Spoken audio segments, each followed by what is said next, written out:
Welcome to How We Grow, an essential playbook to grow and scale your vacation rental business with advice and insights from the best in the biz, with your host, Lynell Gordon.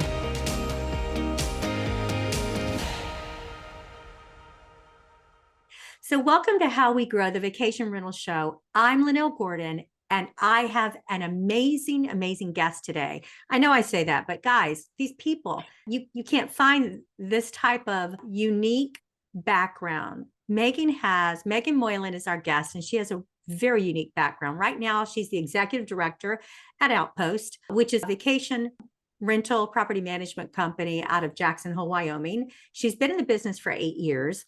She has also worked at 360 Blue, which is a luxury vacation rental company out on Florida's Emerald Coast, very competitive area. She's also worked as a product manager at Key Data Dashboard. She worked as a revenue coordinator before that for another property management company. She is very experienced in the areas that we're going to talk about. So guys, if you want to know why KPIs are important and how and what that stands for and things that you can do to make more money, you've got the right podcast. Meaghan, thank you so much for joining us. Thank you so much for having me. I'm so excited to be here. Well, I'm thrilled. I got to tell you, I love your background. And what I want to talk about is even when we have mom and pops, or if we have a mega company that has lots of branches and that type of thing, no matter what company you are, if it's not measured, you can't manage it. And so tell me why it's important and what KPIs stand for and why is it important that we even think about them in property management? I think that in this business, you're going 100 miles per hour all the time, whether you're in the busy season or whether you're in the off season preparing for the busy season. And one thing, to your point, that's so important, no matter how big or how small you are, is measuring your key performance indicators. That is what KPIs stand for. There you go. When I started as a reservationist in 2015, there was really, the emphasis was on the level of service, and people weren't booking on their cell phones and not talking to reservationists at this point in time, right? Like now we're so focused on not picking up the phone. Everything is from a tablet or a cell phone. And so back in 2015, everything was really focused on those guest touch points, which I think is so important. But over time, we've really, really morphed into the importance of revenue management, which I have a big background in and am so passionate about. And we talk about revenue management all day long, but I do think that you are always talking about revenue management in the industry, right? Every conference you go to, every podcast you listen to, every post on LinkedIn, so important. But it is just as important to be measuring your success in the areas of maintenance and the areas of guest services in your housekeeping. And so a couple of those KPIs, and I can give some examples when I'm looking across the business, how we're performing. Of course, I'm looking at our revenue KPIs. We talk a lot about ADR and occupancy and pacing our performance this year versus last year, what our occupancy looks like for those really, really peak seasons, and RevPAR, which has become really popular in the industry to chat about as well. But I'm also looking across our operational department. So on the maintenance side, how many work orders have we gotten? And for what properties are those work orders? Is it recurring issues? How long has it taken us to resolve those issues that have come in? How many phone calls are we getting this month versus the same time period last month? How long is it taking us to resolve guest issues overall, not just on the maintenance side, but on any other part, on the housekeeping side? Are all of our cleans being done by 3 p.m.? What percentage of those cleans are resulting in a callback or a refund to the guest? Monitoring, and I talked a lot about many KPIs, but I do think that kind of sitting down, going through every facet of your business and what is most important, that's how you find your KPIs. So if we don't know it's broken, how can we fix it? And the thing about it is, we're full blast on our turn days. And if we're a company down in Florida and we have turn days every day, we're just full blast, period. So taking the time to create some of these measures, and you don't have to do all of them, right? Right. Absolutely not. Pick one from every department or part of your business that speaks to you based on all the ones that I just listed, and meet with the key people on your team every single week. Carve out 1 hour and talk about them. So if you had every one of your team members, okay, your team members, guys that are managers of these areas, come up with a KPI for you. You don't even have to do it. They know what's important in their own area. And if they came up with that, and if you have any question on how you can track some of this, you're welcome to reach out to me. Meaghan, are they able to reach out to you as well? Absolutely. It depends on what system you're using too. You know, everything's different and some things are harder to report on than others, but your team members want to be a part of these conversations. That's what I found in my experience. It empowers them to hold their team members accountable and they have more responsibility of their own department. And I think that that's something really special too. So we're going to lead into something from this, but I just want to say, guys, if you allow your team members, if you empower them to have a KPI, and here's your goal, and here's our goal for the year for this particular data point. We're talking data points, guys. We're talking about revenue.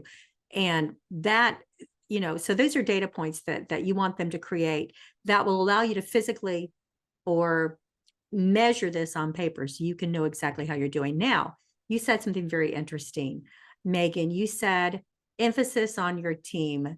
You are very focused on growth that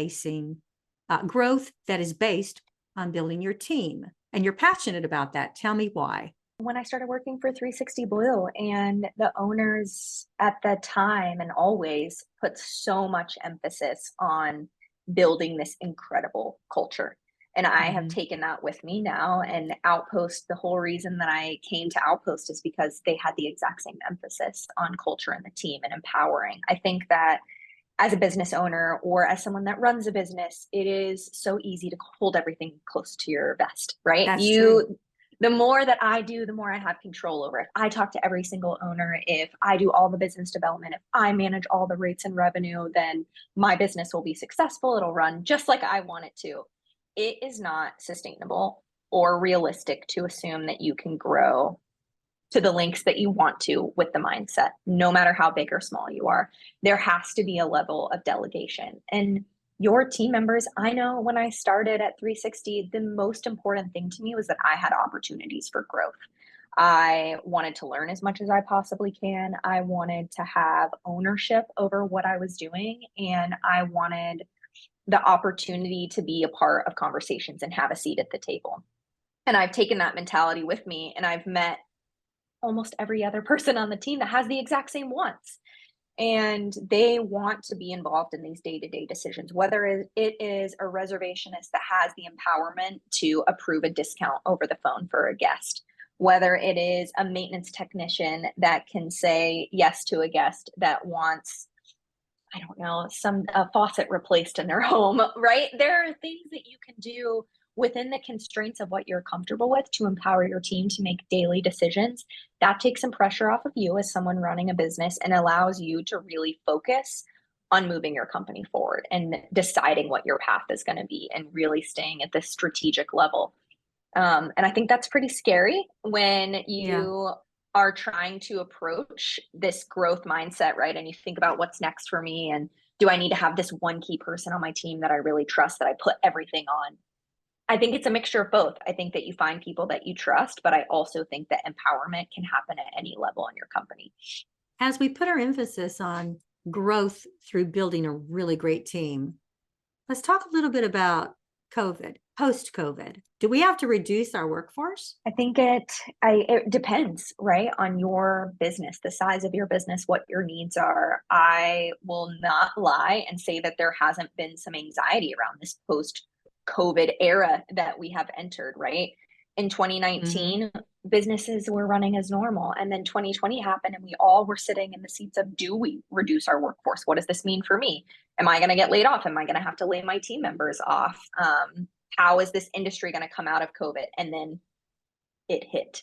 And we have not taken a breath since, or we have started to take some breaths, which is a little scary. But I think that we were in hiring mode. We were in raise rates. Don't even touch the toggle that lowers pricing, only raise them. We have unconstrained demand. We need more people on our team than ever. And now we are coming out of that. And it's very real, and it's impacting everybody.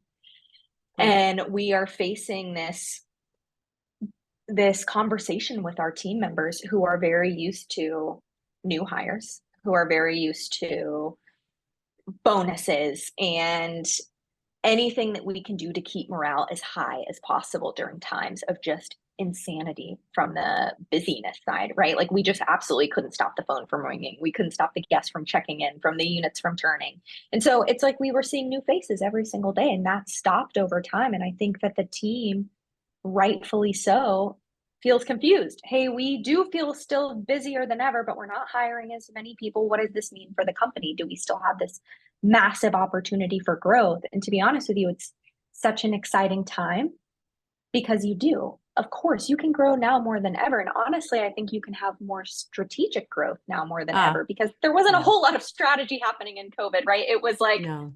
let's all Hold make it on. out of this. Hold on to your Exactly. seat. Here we go. Yeah. Yeah. And now we can really sit down with our team members and talk through the past 3 years and where we want to move forward. And there's a lot of emphasis that I encourage everybody to put on their budgeting and financials at this point in time to make sure that the workforce that you have, that you can sustain this period of lower demand and lower occupancy with your entire team. And if you can't, then you do have to make some difficult decisions. This episode of How We Grow is sponsored by LSI Tools. With 22 customized tools designed for vacation property managers, LSI Tools is here to supplement your vacation rental software. Our new LSI Rental Insights tool is perfect for easily searching through vast portfolios of guest information to change the way you do business. Visit us online at lsitools.com to learn more. Talk a little bit more about that. What are you talking and what's the easiest way do you think to measure that?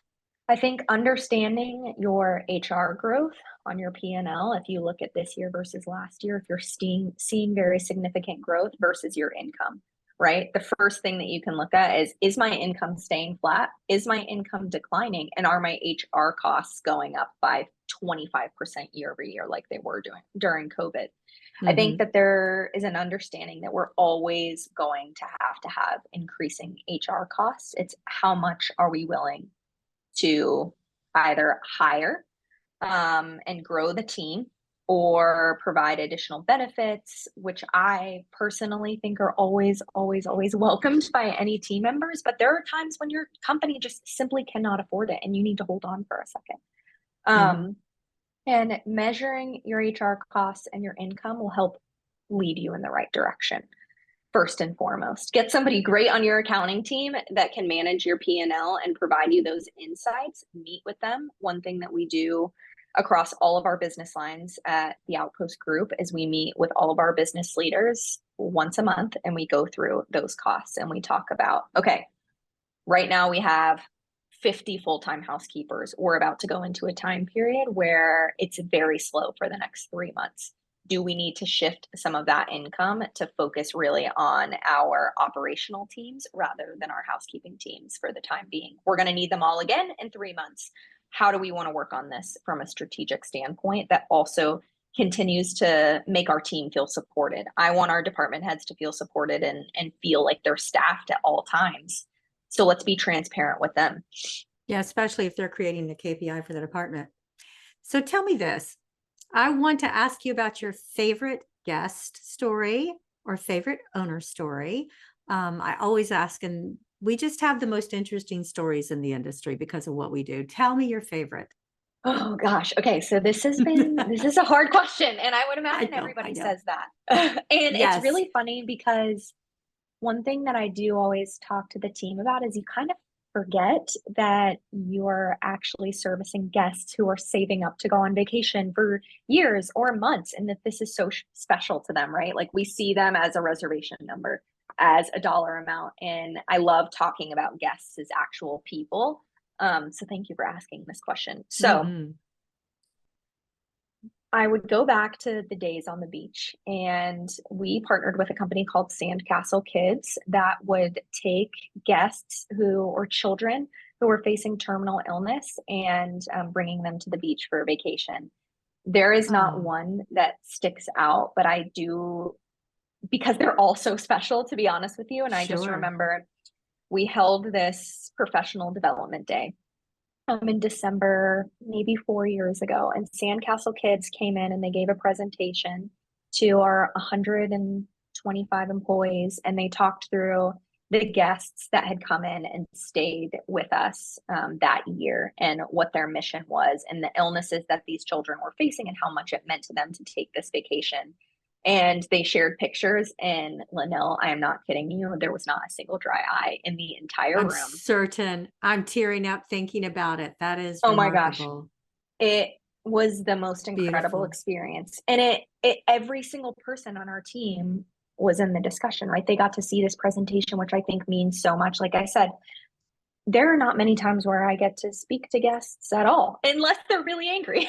Yeah. And so understanding and knowing that you are truly making a difference, and that all the hard work and this job that is not very glamorous that you put in means that much is just so meaningful. Yeah. So that's my favorite guest story. Not a single guest, but a group of guests. That's My precious. My favorite owner story. So this is really recent, and it's not super remarkable, but I think just a lot of times our relationships with owners are very much give, right? We're giving, we're giving, we're giving. We are answering questions where needed. We are defending ourselves in many situations. True. We're explaining why we've made a certain decision that an owner maybe disagrees with. And the owner of my company and I took one of our homeowners on a drive to all of our businesses in Jackson Hole. He was really, really interested. He lives in Chicago, but has a couple of properties in Jackson and stays there for a significant portion of time during the off season. And so he called my boss up and said, look, I want to see all of your operations. Like, give me a tour. I'd really love to just understand your business as a whole. And we took him on a drive all day.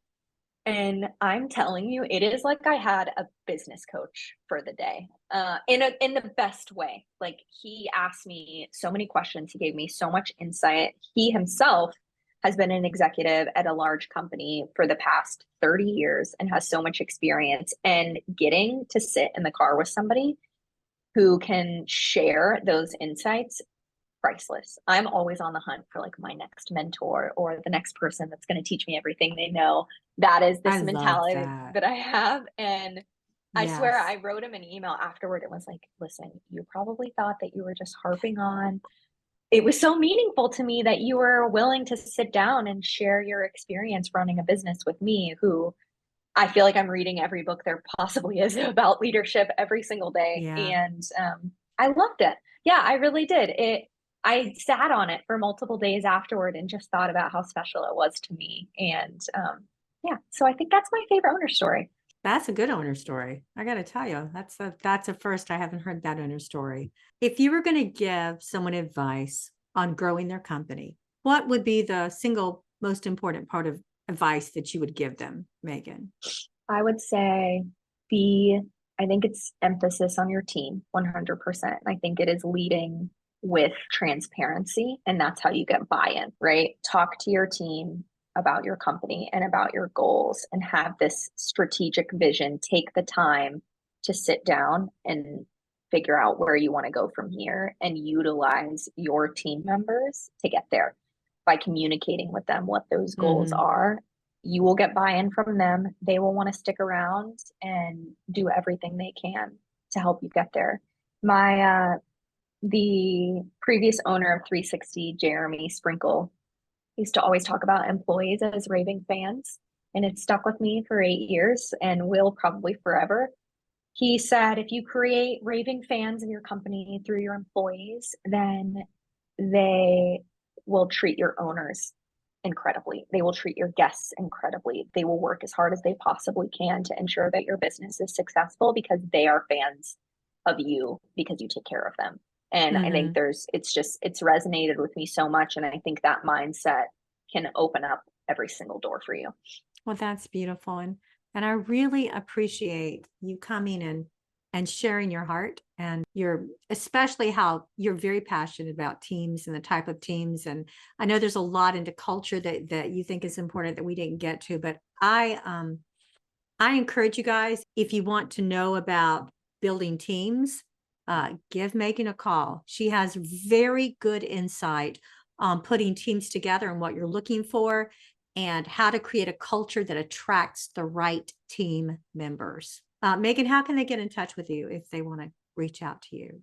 You can always reach out to me on LinkedIn. I love when I get LinkedIn messages from other people in the industry, and setting up time to connect is always really, really exciting to me. I think that, God, that's another great insight for wanting to Yeah. grow your business.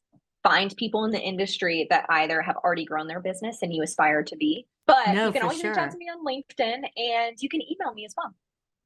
And my And email is Meaghan at outpostjh.com. awesome. And Meaghan is spelled MEAGHAN. Ghan. Yeah. Yep. So definitely reach out to Meaghan. And Meaghan, thanks again. Thanks for sharing your heart with us and taking the time. I'm grateful for it. And I know that there's a lot of pieces in here that if people really want to listen, especially about the KPIs portion, you really nailed that, and you have a great idea on that. So guys, please utilize the people that are on this show that come just to help whoever is listening. Thanks for listening. Thanks, Meaghan.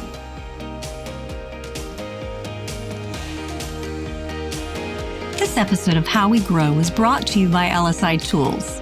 To find out more about how LSI Tools can help to grow your vacation rental business, visit lsitools.com. Make sure to watch for How We Grow in Apple Podcasts, Spotify, and Google Podcasts, or anywhere else podcasts are found, and hit subscribe so you never miss an episode. On behalf of the team here at Inhabit, thanks for listening.